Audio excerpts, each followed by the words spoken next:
तो देखो last class तक हम लोग क्या डिस्कस किए थे, इलेक्ट्रिक कंडक्टिविटी। वहां पे कुछ पैरामीटर्स डिस्कस किए थे जिसपे कि क्वेश्चंस आ सकते हैं। एक बार जल्दी से रिवाइज कर लो। पहला था रेसिस्टेंस। रेसिस्टेंस का फॉर्मूला क्या था, रो एल बाई ए। यहाँ पे आप चाहो तो ये रेसिस्टिविटी का यूनिट बता सकते हो। ये क्या था, ओमीटर, ठीक है। दूसरा हमने डिस्कस किया था कंडक्टेंस, जो कि रेसिप्रोकल होता है, मतलब इनवर्स होता है आर के, जिसको आप अगर पूरा पुट करो तो ये क्या आ जाएगा जी, ए बाई एल, यानी के equal to A by L. यहाँ पे देखिए क्या क्या आपसे क्वेश्चन आ सकता है।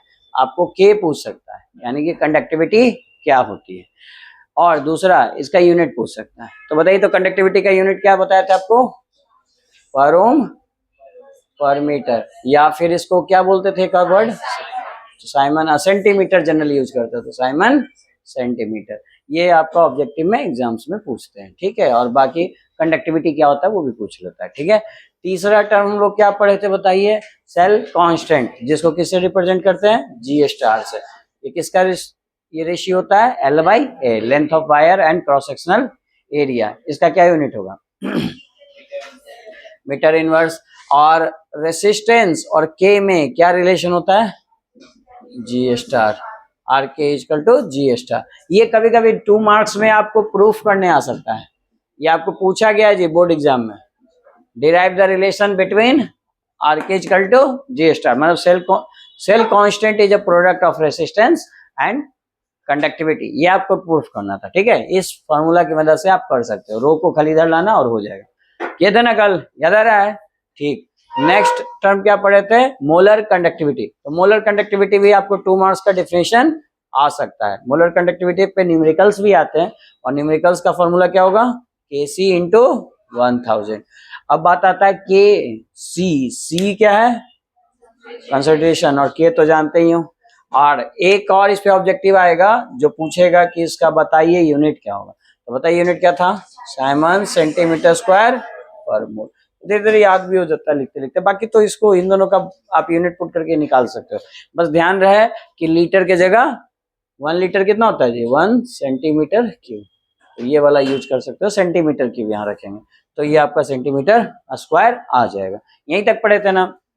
एक और क्वेश्चन था जो 3 से 4 बार आपका सीबीएसई बोर्ड में आ चुका है अलग अलग ईयर्स में, वो ये था कि फैक्टर्स अफेक्टिंग द, किन किन फैक्टर पे इफेक्ट करता है कौन, conductivity and molar conductivity, conductivity and molar conductivity, और विथ डाइल्यूशन। किस पे, डाइल्यूशन, यानी पानी की मात्रा हम बढ़ाएंगे तो नंबर ऑफ फ्री आयंस क्या होंगे, बढ़ेंगे, और फ्री आयंस बढ़ेंगे तो कंडक्टिविटी बढ़ेगी। लेकिन एक यूनिट एरिया में नंबर ऑफ आयंस घटेंगे, इस कारण से कंडक्टिविटी घटेगी। तो लास्ट क्लास तक हम लोग यहाँ तक पढ़े थे। ये भी 2 मार्क्स में आपका आता है कि what is the effect on conductivity and molar conductivity on with dilution. Dilution के साथ इनके साथ क्या होगा, तो डाइल्यूशन के साथ बता ही दिया कि पानी आप मिलाओगे तो आयंस ज्यादा बनेंगे। अरे भाई NaCl है तो आयंस ज्यादा बनेंगे, और इस कारण से फ्री आयंस बढ़ने से मोलर कंडक्टिविटी भी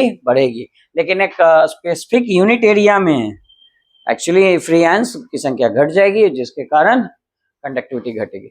यहीं तक लास्ट क्लास में डिस्कस किए थे।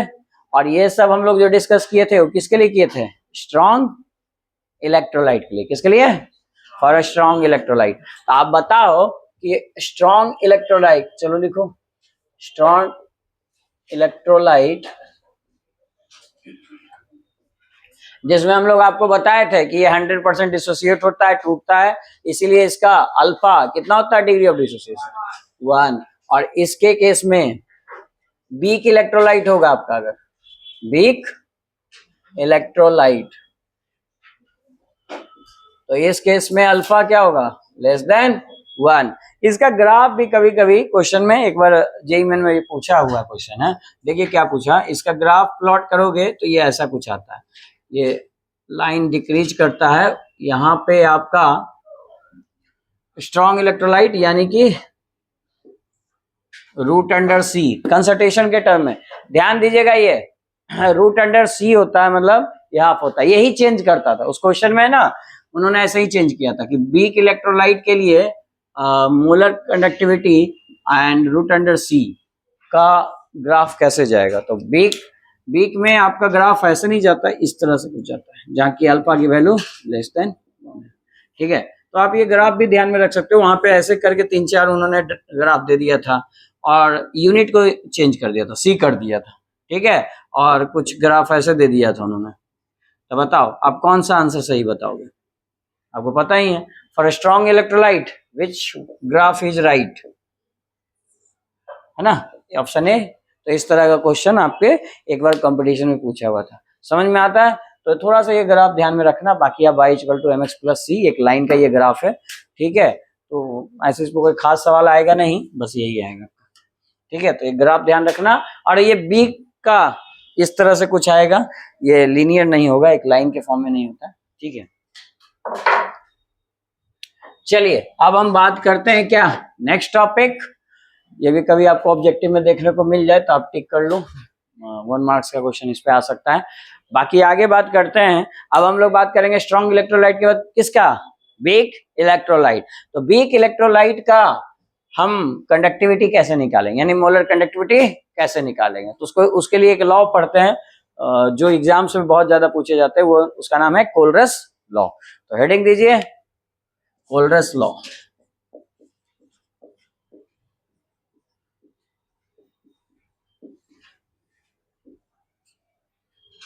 ये आपका 2 मार्क्स में आ जाएगा। तो लिखिए, ये क्वेश्चन काफी 4-5 बार आ चुका है आपके सीसीसी बोर्ड में। स्ट्रॉन्ग इलेक्ट्रोलाइट एक बार आया था 2019 में, इसका ग्राफ बनाने के लिए ऐसे बना दीजिएगा, किसके किसके बीच में बनता है, molar conductivity to the concentration of solution. ठीक है, और लिखिए इसका स्टेटमेंट क्या होता है। Limiting molar conductivity, limiting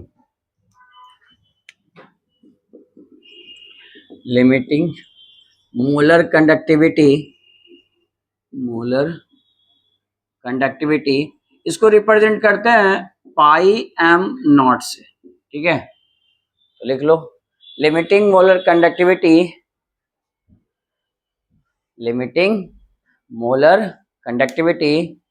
is equal to the sum of limiting molar conductivity is equal to the sum of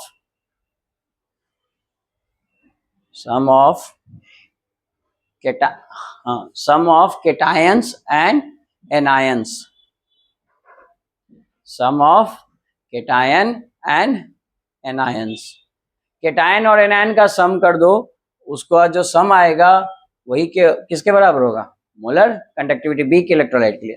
तो लिमिटिंग मोलर कंडक्टिविटी के वो बराबर होगा। ठीक है, फॉर वीक इलेक्ट्रोलाइट। आगे लिखो, this law is called Kohlrausch law. This law is called Kohlrausch law. Simply आप उसको कोलरस लॉ भी कह सकते हो। बाकी बुक में आएगा क्वेश्चन में तो इतना बड़ा नाम देगा, इंडिपेंडेंट माइग्रेशन ऑफ आयंस। ठीक है, बात बताओ ये किसके लिए यूज होता है, फॉर वीक इलेक्ट्रोलाइट। तो नेक्स्ट लाइन में ये भी लिख लो, it is use for weak electrolytes. ये वीक इलेक्ट्रोलाइट्स के लिए यूज करते हैं। और वीक इलेक्ट्रोलाइट का एग्जांपल आपको पता ही है, प्लस बताया जो 100% ना टूटे, ऑर्गेनिक वाले सब। तो चलिए हम लिखते हैं, लिमिटिंग मोलर कंडक्टिविटी ऑफ, कौन एसिड है, एसिटिक एसिड। ठीक है, तो एसिटिक एसिड को आप ब्रेक कीजिएगा तो बताइए इसमें केटायन एनायन दिख रहा है ना, इसको लैम्डा से दिखते हैं, इसको भी वही पढ़ते हैं लैम्डा नॉट, यानी limiting molar conductivity of anion plus limiting molar conductivity of cation. इन दोनों का सम करो तो इसके बराबर मिल जाता है। इसका वैल्यू आपको क्वेश्चन में गिवन रहेगा। ठीक है, आ रहा है बात समझ में, यही ना लिखाया, लिमिटिंग मोलर कंडक्टिविटी किसके बराबर होगा, sum of cation and anions. Cation और एनायन को जोड़ दो जो कि आपको वैल्यू क्वेश्चन में गिवन रहेगी। तो आप इसको जोड़ दीजिएगा तो आपको लिमिटिंग मोलर कंडक्टिविटी निकल जाएगी।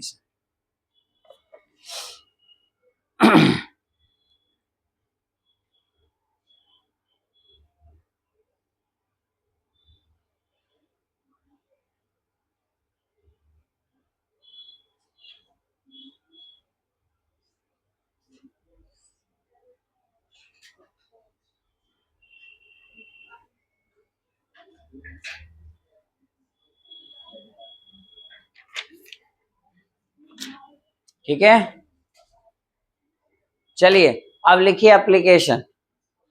यहां तक 2 मार्क्स के लिए लिख देना, ये डेफिनेशन और एक एग्जांपल दे देना, आपको 2 मार्क्स मिल जाएगा एक्सप्लेन करने के लिए पोलरस लॉ।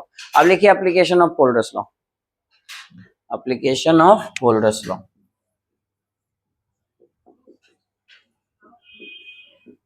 इसका क्या क्या एप्लीकेशन है जी बताइए।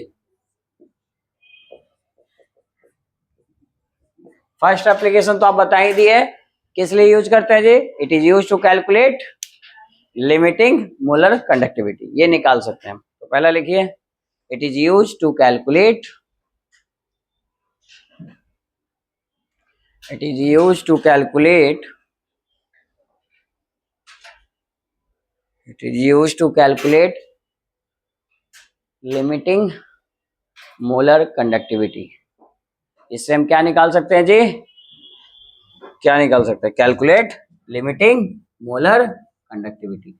जब आपको ये केटायन और एनायन का वैल्यू दिया रहेगा उसको जोड़ लीजिएगा, ये निकल जाएगा आपको। दूसरी बात, और हम क्या इससे निकाल सकते हैं, तो डिग्री ऑफ डिसोसिएशन निकाल सकते हैं, है ना, कि कितना परसेंट टूट रहा है, जिसको किससे रिप्रेजेंट करते हैं, अल्फा से। तो लिखिए,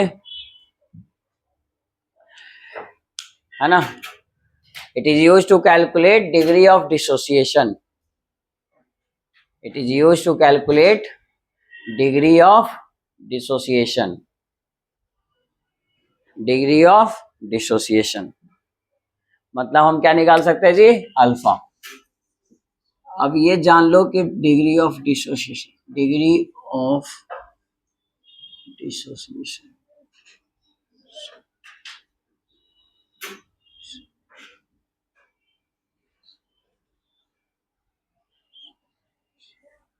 अल्फा, अल्फा की वैल्यू किसके बराबर होती है जी, लिखिए lambda M by M not, ये लिख लो, ये नेक्स्ट फॉर्मूला है डिग्री ऑफ डिसोसिएशन का।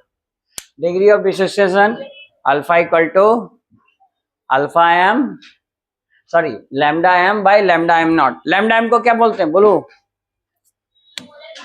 Molar conductivity. क्या होता है फॉर्मूला, केसी बाई 1000। यूनिट क्या होता है ना, इसका भी यूज करेंगे। और लिमिटिंग मोलर कंडक्टिविटी निकालने का तरीका तो यहाँ सामने है, जोड़ देंगे, सम कर देंगे, किसको, केटायन और एनायन को, इन दोनों को सम कर देंगे तो हमको ये मिल जाएगा। ठीक है, कभी मान लो इसका डेफिनेशन तुमसे पूछ दिया कि what is the defined degree of dissociation, तो क्या लिखोगे डिफिनेशन,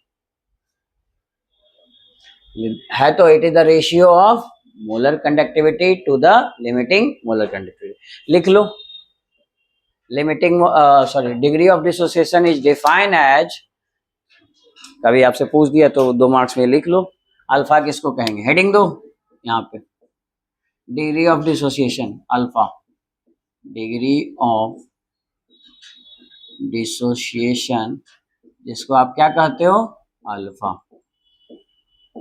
तो लिखो, it is the ratio of, it is the ratio of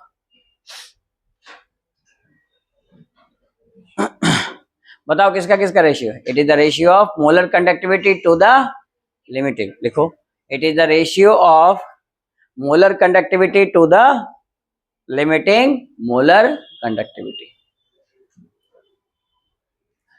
ठीक है, तो 2 यूज तो समझ गए, पहला क्या, हम इसे कैलकुलेट कर सकते हैं लिमिटिंग मोलर कंडक्टिविटी, दूसरा क्या कैलकुलेट कर सकते हैं, अल्फा।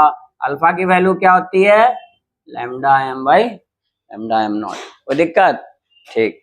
अच्छा एक बात बताओ, अल्फा की वैल्यू हमेशा less than 1, equal to 1, greater than 1, यहाँ पे क्या आएगा जो हम पढ़ रहे हैं उसके लिए बताइए, लेस देन 1, क्योंकि अल्फा क्या है आपका वीक इलेक्ट्रोलाइट, वीक इलेक्ट्रोलाइट में हमेशा ये कम आएगा। ठीक है, तो ठीक है, चलिए थर्ड निकालते हैं। थर्ड हम निकालते हैं, आप पढ़े हो ना इक्विलिब्रियम में, है ना, इक्विलिब्रियम कांस्टेंट, जिसको यहाँ हम बोलेंगे एसिड के लिए बोलते हैं डिसोसिएशन कांस्टेंट, ये टूट रहा है इसीलिए। तो नेक्स्ट लिखो, क्या हम कैलकुलेट कर सकते हैं, calculate dissociation constant, calculate dissociation constant. अच्छा एक बात बताओ, ये एसिड है ना, इसीलिए के लिख लेते हैं, ठीक है। फॉर एग्जाम्पल ये एसिड है और ये इक्विलिब्रियम का में सिंबल ऐसे ही देते हैं, vice forward and backward both direction होता है। और ये किस में टूटेगा बताओ, केटायन और एनायन में। एट स्टार्टिंग मतलब टाइम जीरो पे, शुरुआत में ये किए थे हमने इक्विलिब्रियम में, शुरुआत में मान लो इसका कंसंट्रेशन कितना है C, तो बताओ हमने जस्ट ये लिया तो इसका कंसंट्रेशन प्रोडक्ट उसमें बना है क्या, नहीं। थोड़े टाइम बाद रिएक्शन स्टार्ट किया तो कहीं तो ऐसा होगा जहां पे ये इक्विलिब्रियम पे जाएगा, तो ये इस समय C अल्फा से मान लो टूट रहा है, कितना परसेंट टूट रहा है, मान लो 100 है, उसका 20% टूट रहा है, तो ये ना लिखेंगे C आपका 100 है तो 100 का 20%, ऐसे लिख सकते हो, ठीक। तो C अल्फा से टूटेगा तो बताओ ये C अल्फा टूट रहा है तो कितना बनेगा C अल्फा, अरे भाई ये 1 मोल था ये टूटा, ये भी 1 मोल बना, ये भी 1 मोल बना, अगर ये 2 मोल होगा तो 2 मोल बनेगा ये और ये 2 मोल, तो बताओ ये C अल्फा से टूट रहा है तो ये C अल्फा बनेगा और ये भी C अल्फा। बोलो ये बात समझ में आता है, ठीक। और आप डिग्री ऑफ डिसोसिएशन कांस्टेंट ये वैल्यू पढ़े हो कि क्या होता है जी, इक्विलिब्रियम कांस्टेंट, अरे वही है इक्विलिब्रियम कांस्टेंट, बस कल यहाँ एसिड में है इसलिए डिसोसिएशन मतलब टूटना। तो बताओ के का वैल्यू पढ़े हो ना, इक्विलिब्रियम कांस्टेंट क्या होता है formula, concentration of product by concentration of, शुरू से पढ़ते आ रहे हैं, कंसंट्रेशन ऑफ प्रोडक्ट का कंसंट्रेशन बाय इस ब्रैकेट से, और किसका कंसंट्रेशन, रिएक्टेंट का कंसंट्रेशन, किस कंडीशन में, इक्विलिब्रियम में। तो बताइए यहाँ पे प्रोडक्ट का कंसंट्रेशन कितना है जी, C alpha into C alpha नहीं है, अच्छा रिएक्टेंट का कितना है C माइनस C अल्फा है, इसको थोड़ा और सुधारिए C स्क्वायर अल्फा स्क्वायर लिख सकते हैं, इसमें क्या कॉमन ले सकते हैं 1 माइनस अल्फा ले सकते हैं, ये C कट गया, क्या आया formula C alpha square 1 minus alpha, यानी कि तुम्हारा इक्विलिब्रियम कांस्टेंट फॉर एसिड क्या फॉर्मूला होगा C alpha square 1 minus alpha. आप चाहो तो डायरेक्ट ये फॉर्मूला याद रख सकते हो जिसपे कि क्वेश्चंस आएंगे, बाकी निकालने का तरीका मैंने बता दिया कैसे निकलता है, ठीक है। यहां तक कोई दिक्कत है ना, तो लिख लीजिए, यही 3 एप्लीकेशन है किसके, कोलरस लॉ के। तो मान लो अगर 3 मार्क्स का क्वेश्चन आ जाता है तो आप एप्लीकेशन भी थोड़ा ऐड कर देना, है ना, डिफिनेशन लिखना, एग्जाम्पल लिखना और एप्लीकेशन भी 1-2 लिख देना, ठीक है। ऐसे जनरली एग्जाम में देखा गया अभी तक तो ये 2 मार्क्स का ही क्वेश्चन पूछा है, कोलरस लॉ, ठीक है। तो यहां तक तो केवल हम फॉर्मूला पढ़ लिए, अब हम देखते हैं कोलरस लॉ पे फॉर वीक इलेक्ट्रोलाइट क्वेश्चंस कैसे कैसे आएंगे। और जहां पे C जानते हो, C क्या है जी, हेलो C क्या है, बोलता नहीं है सब, C क्या है, कंसंट्रेशन ऑफ सॉल्यूशन, और अल्फा क्या है, अल्फा का वैल्यू कैसे निकालते हैं, molar conductivity by limiting molar conductivity, इस तरह से निकालते हैं। कोई दिक्कत समझ में आ गया, ठीक है, लिखिए। तो क्वेश्चन करने के पहले एक बार दिमाग में फॉर्मूला अच्छे से सेट कर लीजिए ताकि आप डायरेक्ट उसका यूज कर सको, और यही सब हम आपको समरी में भी लिखवा देंगे, ठीक है। तो आइए बात करते हैं फॉर वीक इलेक्ट्रोलाइट्स के लिए कौन कौन फॉर्मूला पढ़े। पहला हमने पढ़ा कि लिमिटिंग मोलर कंडक्टिविटी कैसे निकालते हैं, तो कैसे निकालते हैं जी बताइए, सम करते हैं किसका, केटायन और एनायन का, जिसकी वैल्यू आपको क्वेश्चन में दी रहेगी और आप इसको सम कर दो, आपको किसका वैल्यू मिल जाएगा, बोलो, इसका नाम पढ़ो लिमिटिंग मोलर कंडक्टिविटी, नॉट है मतलब लिमिटिंग मोलर कंडक्टिविटी इसका तो कहते हैं, ठीक है। पहला फॉर्मूला ये आएगा। दूसरा फॉर्मूला आपने पढ़ा डिग्री ऑफ डिसोसिएशन, तो क्या निकाल, इसका किसका रेशियो होता है, मोलर कंडक्टिविटी बाय, देखो ये डेफिनेशन भी याद हो रहा है, 2 मार्क्स में अगर पूछेगा तो आप बता देना, ratio of molar conductivity by limiting molar conductivity. अब अगेन याद करो कि भाई एक एक करके कैसे निकालेंगे, तो लिमिटिंग मोलर कंडक्टिविटी निकालने का तरीका तो पता है, मोलर कंडक्टिविटी निकालने का तरीका बताओ, Kc इंटू 1000, ये कल पढ़ाया था ये फॉर्मूला, ठीक है, क्योंकि ये स्ट्रॉन्ग इलेक्ट्रोलाइट में यूज होता था, ठीक है, तो इस तरह से निकाल सकते हैं। और तीसरा लास्ट फॉर्मूला आज हमने पढ़ा Ka, ये क्या होता है जी, C alpha square degree of dissociation, ये है आपका डिसोसिएशन कांस्टेंट, ये है degree of dissociation, C alpha square 1 minus alpha, जहां C क्या है कंसंट्रेशन, और अल्फा कैसे निकालेंगे, ऊपर लिखा हुआ है ना, molar conductivity by limiting molar conductivity. बोलो और कोई फार्मूला है क्या, नहीं, तो कितना ही सारा फार्मूला ही पढ़े, जब एक जगह से करोगे ना लगेगा यही दो को तो पढ़ा है, ज्यादा देर कहाँ पढ़े है ना।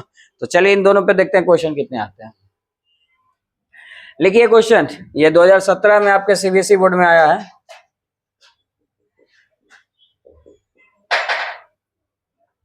बोला क्या, कैलकुलेट अल्फा निकालना है, कैलकुलेट अल्फा, अल्फा मतलब डिग्री ऑफ डिसोसिएशन। अच्छा किसका निकालना है ये भी बता दिया, एसिटिक एसिड का, किसका, एसिटिक एसिड का।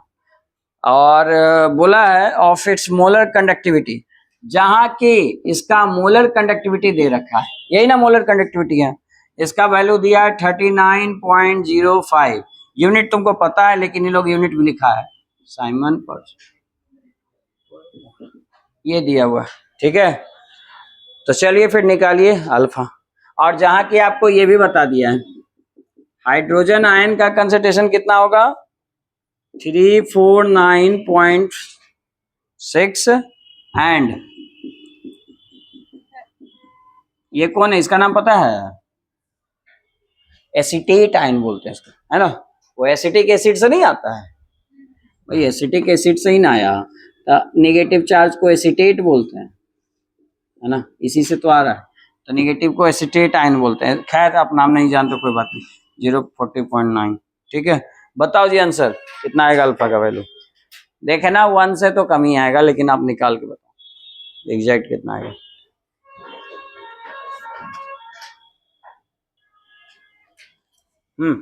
यहाँ पे देखो सबसे पहले तो आपको यही निकालना था, अल्फा आप जानते हो क्या होता है जी,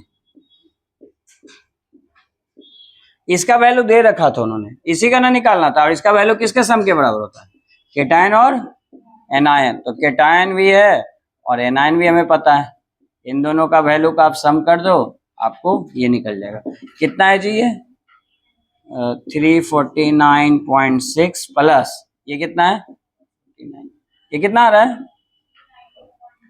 390.5, ये आया, ठीक है। अब इसकी वैल्यू पुट कर दो ना इधर, बताइए ये तो दिया हुआ है 39.05 डिवाइडेड बाय ये कितना है 39.5, अरे भाई एक पॉइंट का तो अंतर है, ये दोनों तो कट ही जाएगा, ठीक है, इसको हटा दो और ये दोनों टर्म काट दो, नीचे आएगा 100 ऊपर आएगा 10 और ये 0 काट दो, 1/10 कितना आ जाएगा 0.1, सिंपल सा तो आंसर है। और यूनिट होगा यूनिटलेस होगा, दोनों molar conductivity by limiting molar conductivity cancel out हो जाएगा, यहाँ पे कोई यूनिट नहीं होगा, ऐसे ये वैल्यू है, ठीक है, कोई दिक्कत इसमें नहीं ना। नेक्स्ट क्वेश्चन लिखो,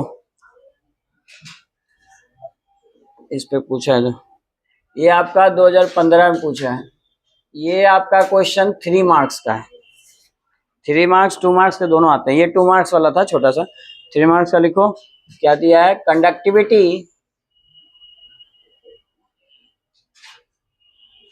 conductivity of 2.5 into 10 to the power -4,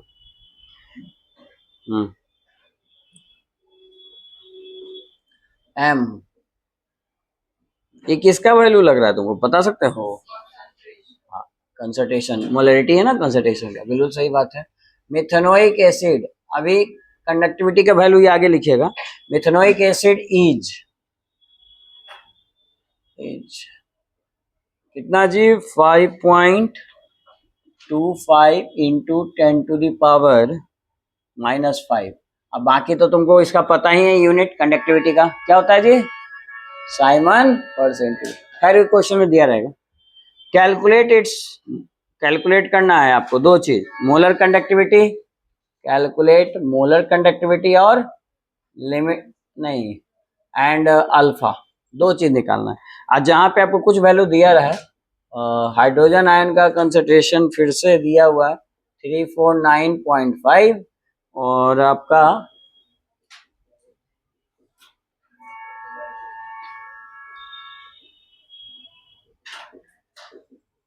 ये इसका नाम पता है, मिथेनोइक एसिड का फॉर्मूला पता है ना क्या? ठीक है, अच्छी बात है। ये इसको और क्या बोलते हैं, कौन सा एसिड? Formic acid. ठीक है, इसको फॉर्मिक एसिड भी बोलते हैं जी। ये तो ठीक है, हाइड्रोजन आयन है, इसको क्या बोलेंगे बताओ तो? ये माइनस है तो फॉर्मेट कर दो, बिल्कुल सही बात है, फॉर्मेट आयन। जैसे वो एसिटिक आयन से क्या कहलाया था, एसीटेट आयन, उसी तरह से इसको फॉर्मेट आयन पढ़ेंगे। चलिए ठीक है, तो इसका वैल्यू होता है 50.5।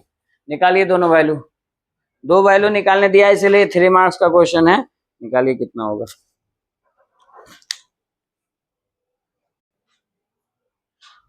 आप ही बता दीजिए। देखिए यहाँ पे कंडक्टिविटी ये साफ साफ दिख रहा है, ये किसकी वैल्यू है, कंसंट्रेशन की। तो कंसंट्रेशन का वैल्यू आप पुट कीजिए यहाँ पे। और मोलरिटी, मिथेनोइक एसिड ये क्या है, कंडक्टिविटी, यानी के की भी वैल्यू दे रखा है इन्होंने 5.25 इंटू 10⁻⁻⁵। ठीक है, और क्या है, क्या निकालने के लिए, लैम्डा एम, यानी मोलर कंडक्टिविटी। मोलर कंडक्टिविटी का फॉर्मूला तो पढ़ा ही हो, Kc/1000, अभी भी लिखा हुआ बोर्ड पे। चलिए यूज कीजिए इसको। के कितना है, 5.25 इंटू 10⁻⁵ और डिवाइडेड बाय 2.5, सॉरी 5.25, सब कट जाने वाला वैल्यू दिया है इन्होंने -2 आई इंटू 1000। अब कट करो इसको, ये डेसिमल हटा दो, ये भी डेसिमल हटा दो। ठीक है, तो नीचे आएगा 100 और ऊपर 10। ठीक है, बस इतना ही आएगा। अच्छा एक बात बताओ, ये कितने बार तो इसे कटेगा, 25 टाइम्स कटेगा। स्क्वायर याद है 25 का, 525 होता है। ठीक, अब बताओ, ये 2 जीरो से ये 2 जीरो कट गया, फिर से 100 बचा है, और ये 10 टू द पावर के ऊपर भेजो 25 और 10 टू द पावर, अच्छा इसको इससे गुना कर दो, 10 टू पावर -4 हो जाएगा, नीचे भी 10 टू पावर -4, ये दोनों कट जाएगा जी। 25 आ रहा है, 21 आ रहा है, कितना आ रहा है? अच्छा ये कटेगा कितने टाइम्स में, हाँ 21 टाइम्स, 625 होता है सॉरी, हाँ 21 टाइम्स कटेगा। तो कितना आ रहा है फाइनल आंसर आपका,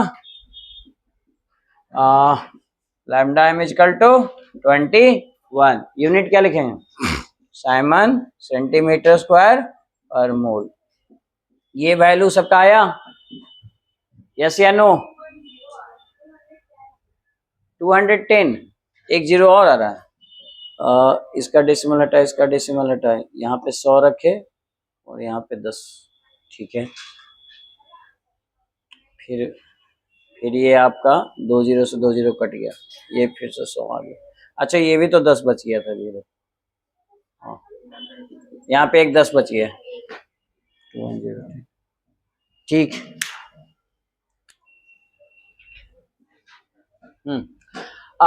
ये तो आ गया क्या, मोलर कंडक्टिविटी। अल्फा कैसे निकाले बताओ, अल्फा का तो फॉर्मूला जानते ही हो। मोलर कंडक्टिविटी पता है, लिमिटिंग मोलर कंडक्टिविटी पता है नहीं, तो निकालना पड़ेगा यहां से। कैसे निकालेंगे बताइए, एक टर्म तो निकल गया, दूसरा निकालना, पहला निकल गया, तो कैसे निकालेंगे ये, lambda M equal to cation और एनाइन को जोड़ दें। केटाइन कितना है वैल्यू, अच्छा कौन सा एसिड के लिए निकाल रहे हैं बताओ, ये कौन सा है, मिथेनोइक एसिड। तो इसका केटाइन और एनाइन को जोड़ते हैं, चलिए इसका केटाइन और इसका एनायन, दोनों को जोड़ेंगे तो कितना आ रहा है जी, 349 पॉइंट प्लस 55.5, कितना आ रहा है टोटल वैल्यू बोलो, कितना आ रहा है ये, 400, 0.400 आ रहा है। ठीक, तो ये आ गया इसका, और इस दोनों को डिवाइड कर दो। 210 डिवाइड बाई 400 डिवाइड किया तो कितना आंसर आया अल्फा का वैल्यू?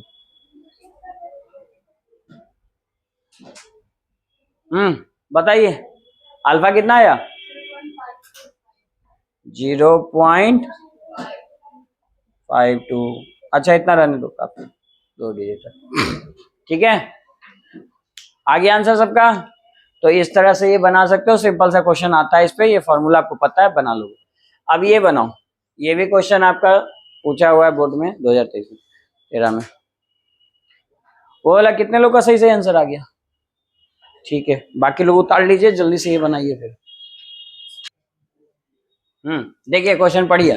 ये दिया है आपका कंसंट्रेशन का वैल्यू, साफ दिख रहा है, कंसंट्रेशन यानी सी का वैल्यू आपको दिया हुआ है। बोलो कोई दिक्कत? आपको मन है तो इसको ऐसे लिख लो, 10⁻³ m। कैलकुलेशन में ऐसे ही हम करेंगे, ठीक है। और बाकी ये किसका वैल्यू दिया हुआ है? साफ साफ यूनिट से भी समझ में आ रहा है, नहीं तो नाम दिया हुआ है कंडक्टिविटी। कंडक्टिविटी को क्या लिखेंगे? 4 × 10⁻⁵ ये लिखेंगे। और आपको निकालना क्या है? Dissociation constant for acetic acid. ये क्या निकालना है बोलो? Ka।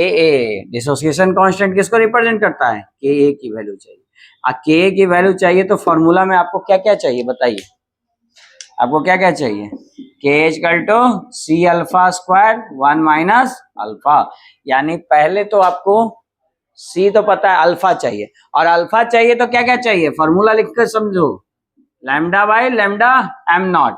तो λm0 दिया हुआ है, पढ़िए आगे नेक्स्ट लाइन में। कंडक्टिविटी ऑफ इनफाइनाइट डाइल्यूशन, ये हमेशा याद रखिएगा, वीक इलेक्ट्रोलाइट के लिए होता है। तो वीक है तो ये किसका वैल्यू है बोलो? ऐसे भी आपको लिमिटिंग केटाइन एनायन दिया इस बार नहीं ना, तो डायरेक्ट ये इसकी वैल्यू है। तो λm0 की वैल्यू कितनी है? 390। तो बताओ आपको पहले क्या निकालना पड़ेगा? पहले आपको निकालना पड़ेगा मोलर कंडक्टिविटी। कैसे निकालेंगे? अभी तक तो निकालते आ रहे थे जी, ये 3 मार्क्स का क्वेश्चन है। K/C × 1000। बताओ, सब वैल्यू तो पता है, C पता है, K पता है, निकाल सकते हो। वैल्यू पुट करो, आंसर बताओ कितना हो जाएगा जी? K का वैल्यू 4 × 10⁻⁵ और C की वैल्यू कितनी? 10⁻³ × 1000। इन सबको कैलकुलेट करके बताओ तो मुझे कितना आ रहा है ये। ठीक है, ये तो सिंपल सा है। ये ऊपर जाके क्या हो जाएगा जी? 10⁻, इसको भी 3 कर लो तो 10⁻6 हो जाएगा, और उसको इसमें जोड़ देंगे तो आ जाएगा 10⁻1, यानी कितना आ जाएगा? 40 आ रहा है जी। 40 सबका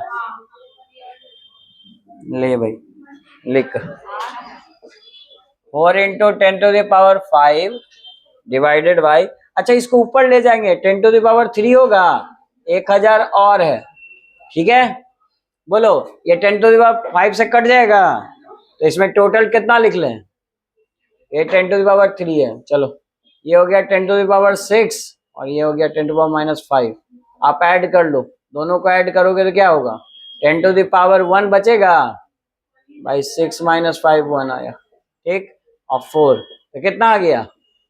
40 आ रहा है। 40 सबका। ये कौन निकला? अभी क्या निकला है? अभी हमारा कौन सा वैल्यू निकला है बताओ जल्दी से? Molar conductivity. अब इसकी मदद से क्या निकालेंगे? अल्फा। अल्फा निकालने के लिए क्या लिखेंगे? Molar conductivity by limiting molar conductivity. Molar conductivity कितना? 40 और लिमिटिंग मोलर कंडक्टिविटी कितना बोलो? 390। अब ये कट जाएगा, जल्दी बताओ ये कितना आ रहा है वैल्यू? 0.1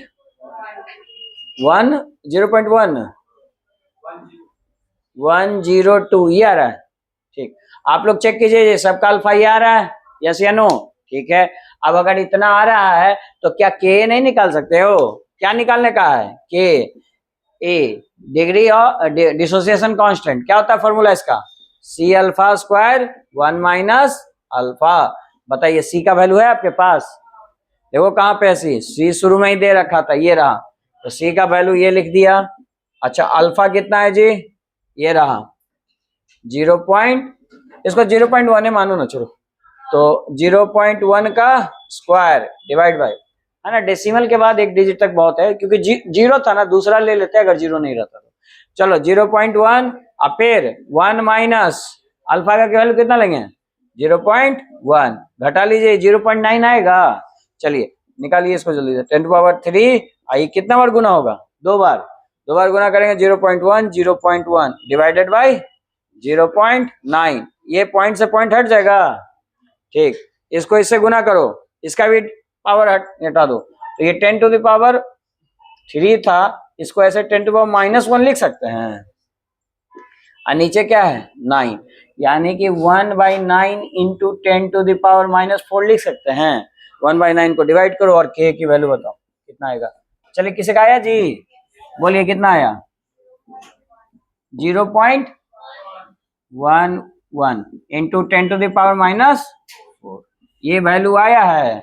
समझ में आया 3 मार्क्स का क्वेश्चन कैसे आएगा, क्योंकि ये थोड़ा सा लंबा रहेगा, लेकिन खाली कैलकुलेशन है जी, फॉर्मूला तो आपको ये 2 को 3 को तो यही यूज करना है। आ रहा है बात समझ में, ठीक है, तो यहां तक लिख लीजिए, फिर हम नेक्स्ट क्वेश्चन करते हैं। मैं बोल तो रहा हूं बार बार, इसका यूज करो भाई, इसका यूज पड़ेगा। आइए एक बात बताओ, आपको क्या दिया है, लिमिटिंग मोलर कंडक्टिविटी किसका दिया हुआ है, वैल्यू तो ये है ठीक है, लेकिन ये किसका दिया हुआ है, लिमिटिंग मोलर कंडक्टिविटी ऑफ इतना इज एल्युमिनियम सल्फेट, ये छूट गया क्या जी, क्वेश्चन में लिखवाना,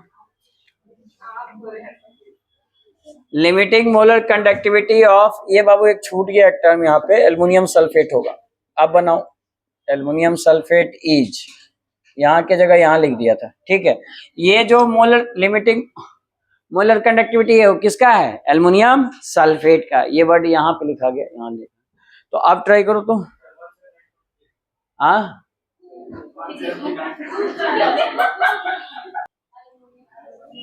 एल्युमिनियम सल्फेट की किसका दे रखा है जी, एल्युमिनियम सल्फेट, यही होता ना फॉर्मूला, पूछा भी था आपसे। अच्छा बताओ, ये एल्युमिनियम टूटेगा, ठीक, और प्लस कौन टूटेगा, सल्फेट आयन SO4 2-, कोई दिक्कत किसी को इसमें, इतना बात समझ में आ रहा है।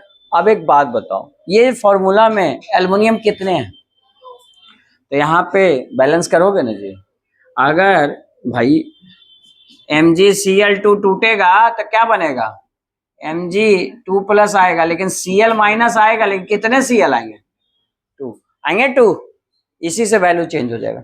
अच्छा यहाँ 2 आ गया, कोई दिक्कत किसी को, अच्छा सल्फेट कितने आएंगे, 3 आएंगे। अब आप आंसर करो तो सही आएगा, देखिए आपको आंसर निकालना किसका है, इसका वैल्यू दे रखा है, ठीक है, यही 2 3 फर्क लाएगा, और एल्युमिनियम आयन का आपको निकालना है, और किसका दे रखा है, सल्फेट आयन का, तो चलिए एल्युमिनियम सल्फेट का कितना है 5, इतना 2 इंटू एल्युमिनियम 3+ का तो निकालना ही है। अच्छा इसका वैल्यू कितना है जी, देखिए तो सल्फेट आयन का कितना है 160, तो 1 इसको मल्टीप्लाई करो कितना होगा 480, 480 से घटाइए जल्दी से बताइए,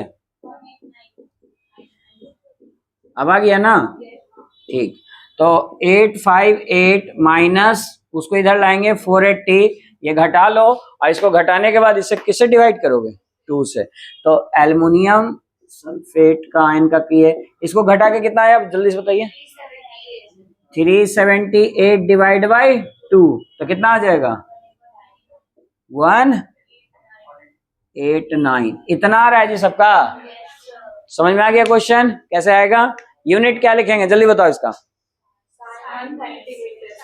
लिखा हुआ तो ये वही है साइमन सेंटीमीटर, आ गया बात समझ में, मतलब सुनिए NaCl में चेंज नहीं होगा, काहे कि एक एक था, तो जरूरत नहीं है लिखने का, आप इसको लैम्डा नॉट Na+ लिख सकते हो, और लैम्डा नॉट Cl- लिख सकते हो, ठीक है। अभी तक हम लोग एसिटिक एसिड करते थे, तो एक ही आयन था ना जी, एक वो केटायन एक एनायन। लेकिन मान लो MgCl2 रहा तो ऐसे लिखेंगे क्या, मैग्नीशियम +2 और ऐसे लिखेंगे, लेकिन क्लोरीन में कितने आयंस है तो ये 2 मल्टीप्लाई आपको करना पड़ेगा, नहीं तो गलती हो जाएगा, क्योंकि यहाँ पे वैल्यू 2 मल्टीप्लाई के साथ आएगी आंसर, है ना। तो ठीक है, तो आंसर चेंज हो जाएगा। तो यही चीज एल्युमिनियम सल्फेट आपको सिखा रहा है कि यहाँ पे आयंस में इसको ब्रेक करना था, ये 2 थे ये 3 थे। बोलो कोई दिक्कत नहीं ना, ये समझ में आता है क्वेश्चन, इस तरह का बन जाएगा। एक लास्ट क्वेश्चन करते हैं जो बिहार बोर्ड में पूछा था, देखिए क्या है, उसमें थोड़ा दिमाग लगाइएगा, बताइएगा आंसर, क्योंकि बाकी तो ये फॉर्मूला वाला क्वेश्चन आप बना लोगे, उसमें हम झूठ मूठ का आपको कैलकुलेशन के लिए टाइम वेस्ट नहीं करते हैं। जो इस पे एक टाइप का और लास्ट क्वेश्चन पूछा है उस पे आते हैं, तो इसको जल्दी से लिखो आप लोग। और एक लास्ट टाइप का क्वेश्चन ये देखिए, ये अच्छा 2022 में एक चीज और पूछा है जी, 1 faraday is equal to the, बताओ 1 फैराडे किसके इक्वल होता है, बताए ना, 96500, ठीक है। और एक और क्वेश्चन पूछा है जो बिहार बोर्ड में, वो ये है, लिखो lambda M not NH4OH is equal to the, ये किसके इक्वल होगा, इक्वल टू द, और ऑफ कोर्स MCQ क्वेश्चन है तो आपको ऑप्शन दिया हुआ है, तो मैं 4 ऑप्शन लिखता हूं, तब तक आप ऑप्शन सोचो कौन सही है, ठीक है। चलो लिखो यहां, देखिए ये आपको टाइप का न्यूमेरिकल आ सकता है, इस पे न्यूमेरिकल भी आएगा, ये तो हम ऑब्जेक्टिव बता रहे हैं 1 मार्क्स का। देखिए आप इतना छोड़िए, ये किसके बराबर होगा, इन्होंने लैंग्वेज में दिया, हम समझते हैं, ये किसके बराबर होगा, केटायन और एनायन। तो केटायन कौन है, अमोनियम आयन, और एनायन कौन है, हाइड्रोक्साइड, ठीक है। ये अब बताइए, यही दोनों जिस इक्वेशन में मिल जाए वहां पे वो आपका सही हो जाएगा, आ रहा है बात समझ में। तो आइए आप लोग जो बी कह रहे हो, तो देखिए इसमें केटायन कौन है, ये Cl माइनस नहीं है, अच्छा फिर इसमें सबको जोड़ेंगे ना जी, लैम्डा करके, हम डायरेक्ट जोड़ रहे हैं, आप समझ लो लैम्डा करके जोड़ रहे हैं, और OH माइनस और minus Na plus minus Cl minus, तो बताओ Cl माइनस ही कट गया, Na प्लस कट गया, NH4OH आ गया, ये उसी का ना सम दे रहा है इनडायरेक्टली, तो मिल रहा है सही, तो ये बी ऑप्शन इसलिए सही है। तो ये बताना पड़ेगा आपको कि देखिए ये दोनों का सम किस में मिल रहा है, तो हम ये देख लेंगे कि ऑप्शन में फालतू क्या है जी, फालतू था कौन, Na प्लस और Cl माइनस, तो इसको कटना चाहिए, तो ये निगेटिव में होना चाहिए, ये कहाँ होना चाहिए, निगेटिव में, देखो यहाँ निगेटिव में, NH4OH प्लस में होना चाहिए, क्योंकि दोनों जुड़ रहा है, जो एक्स्ट्रा टर्म है वो कट जाना चाहिए, आ रहा है समझ में। तो इस तरह से ये क्वेश्चन बनाएंगे। इसमें देखो ये तो आपको क्या पूछा, ऑब्जेक्टिव, आईसी में सब्जेक्टिव क्वेश्चन भी पूछा है आपके बोर्ड एग्जाम में, कैसे पूछा है, लिखिए क्वेश्चन।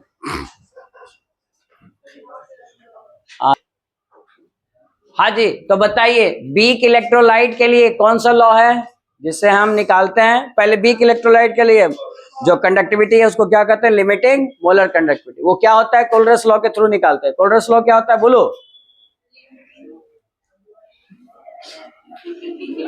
बोलो रे, तुम ही लोग से पूछ रहे हैं, sum of cation plus anion, simple सी बात है, it is equal to the sum of cation and anion.